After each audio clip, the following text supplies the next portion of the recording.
Magandang umaga mga lods. Putris video. Nadali duty naman dito sa airport. Siyaong Lagalag. Yan, tower light mga lods. Yan, gamit na yung kagabi. Balik tayo kami hotspot.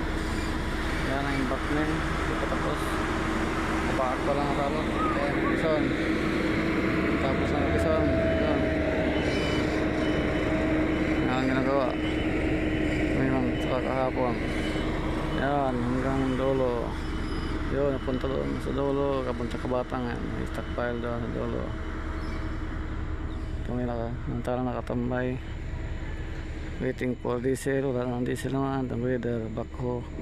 Oh, backhoe. Bulldozer. Backhoe na malaki. 155. Yun. 85 yun. Na bulldozer.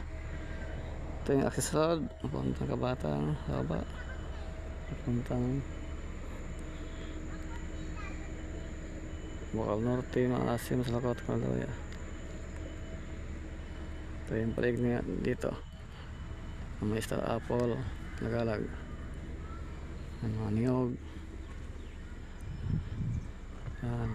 Mga gulay sitaw. Doon Tilungan. Bakit kabahayan? Kabilaan ba dito?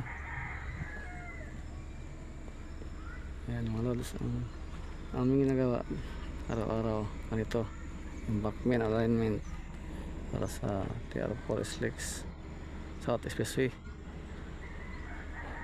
papuntang Pagbilao.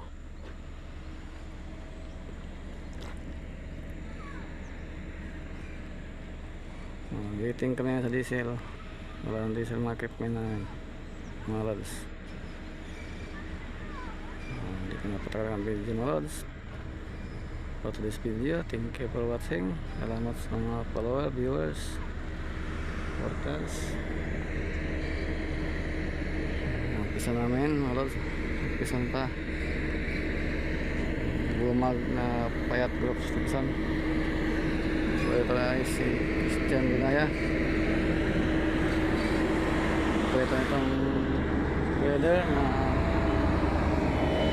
535 si Kabayan Michael Basilan at operator ng D55 na bulldozer ay si Reggie Garcia at itong 155E D155E na bulldozer operator ay si E-Mark mga lods.